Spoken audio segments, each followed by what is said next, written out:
So I've just finished testing the brand new Sigma 60 to 600mm sport lens, the world's first and only 10 times zoom lens for mirrorless cameras.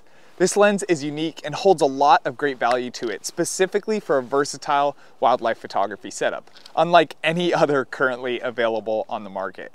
Sigma reached out to me and gave me a copy of this lens to review. However, I don't get to keep it and they aren't sponsoring this video. Let's start out talking about some of the features that I love about this lens and what I think is missing before diving into the more technicalities of the quality in the image of this lens. Firstly, this lens comes in with a 60 to 600mm full frame equivalent focal length and a 4.5 aperture on the wide end and a 6.3 aperture on the far end. These f-stop numbers are pretty standard on a telephoto zoom lens like this, but that 60 to 600 range is unparalleled. This focal range really comes in handy for me personally, as it allows me to attempt a wider range of wildlife photography shots, and more importantly, attempting to get landscape images that were previously impossible and unattainable with a telephoto zoom lens. This helps take away from the time that it takes to, whip out a new lens and change it out from your camera bag, then only to have to change it back after the landscape image was taken. A lot of times I've wished that I had a wider landscape shot to pull in and back from while I'm close up on a subject, but due to either worrying about scaring the subject away or just knowing that it will take a good 30 seconds to change lenses, it keeps me from doing so. With this lens though, I can simply pull back the focal length, grab the footage, then pop right back in a second later.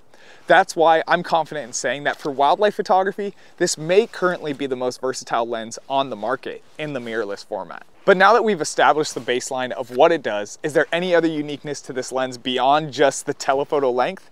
Well, let's start with the build quality.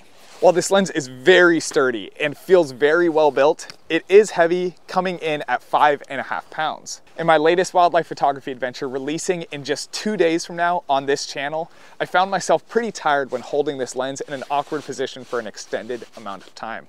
I hope you check that video out when it comes. It is Sigma's sport line, so it does include weather sealing to be dust and splash resistant. And no part of this lens feels sacrificed in the build quality, and all the knobs and lens rings turn very smoothly and well. The minimum focusing distance is super close up on this lens and definitely won't be a problem for anyone doing wildlife photography.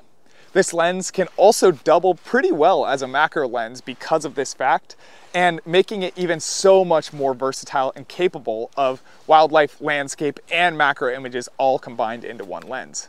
In this image here, you can see I got so close up on the subject when fully zoomed out at 60mm that the lens hood shadows the object during this cloudy day.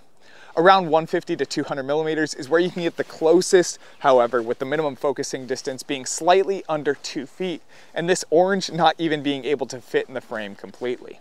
Possibly my favorite part of this lens's extra features, however, seems really silly, but to me it's made a huge difference in the past, and that's the lens foot on this thing.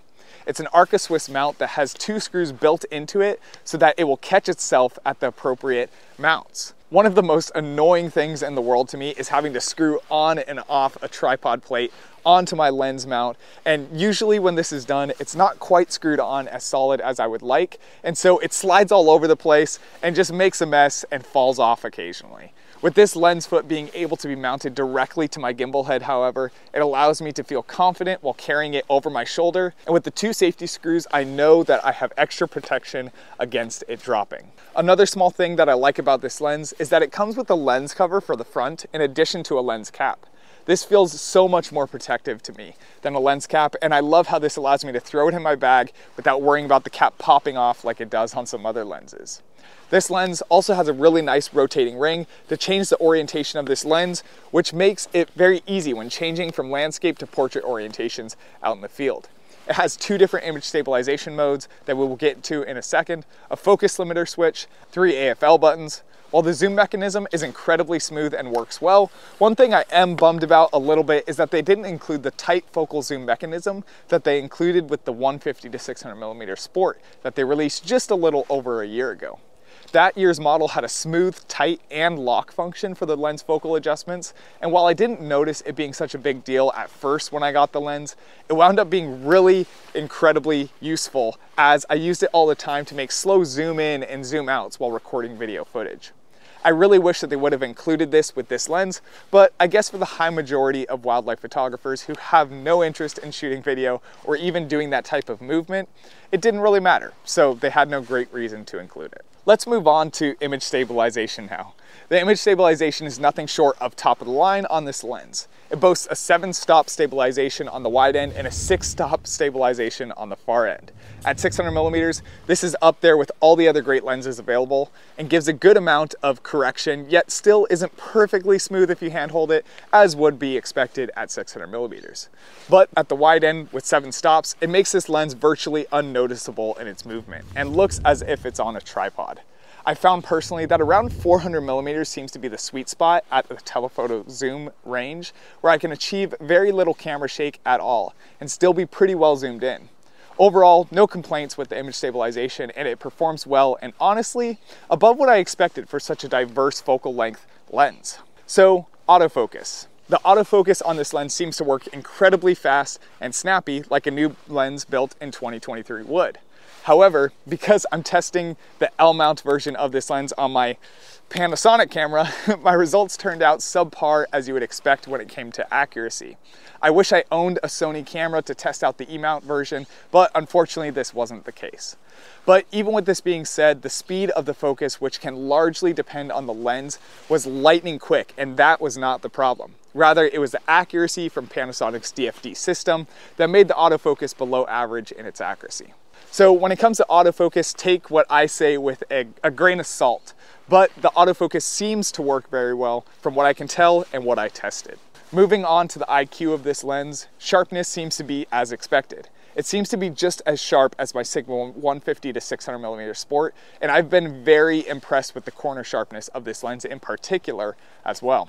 Sigma impresses me specifically with the corner sharpness always, as they often build their lenses extra wide to make sure that they can get good image quality in the corners, and you can see by the width of this lens that that's the case.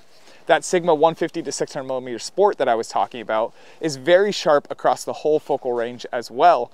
And if you want to see some comparisons between that lens and this lens and the famous Sigma 150 to 600 millimeter contemporary budget lens, I put up a video on my Birdburger channel today as well, showing a comparison between these 3 lenses so that you can discover what's the best one for you. I'll be putting it up in the end screen at the end of this video. So here is my thoughts on this lens and who it is for and who should own it. If you're looking for the sharpest prime lens around, this might not be quite what you're looking for. And if you never find yourself wanting to get a wider angle on an image, this lens probably isn't what you're looking for either. It's a tricky one because this lens is incredibly diverse in its zoom range and focal range, but it's heavy, making it less portable to carry around. However, you can definitely make the argument that rather than having 2 lenses combining to equal the same weight as this one lens, you can just have this one completely justifying the weight. And at the same time, if you're used to those big heavy prime lenses, this lens is lighter than those. Features wise, this lens is an up-to-date 2023 lens and has great image stabilization, and it's very solid in its IQ capabilities. I think all this brings me back to the same point, that this lens is truly made for the person who will make the most of that 60 to 600 millimeter focal range, as this is the one unique thing that it offers that none other can.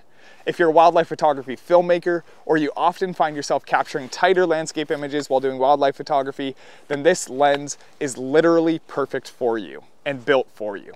However, if you don't find yourself doing either of those 2 things often, then this lens is pretty run-of-the-mill and would only be worth purchasing if you are needing an upgrade from a cheap or old lens anyways. At $2,000, this lens is well worth the price, assuming you'll be using it in the way it's intended to be used, as a wildlife, landscape, macro sort of lens. I hope you enjoyed getting to hear about the world's only 10x telephoto zoom lens for mirrorless cameras, and hopefully you found this review helpful. If you want to see the comparison I did on this lens and the other 2 Sigma lenses that I mentioned earlier in this video, check out this video here in the end screen, and I'll see you guys next time.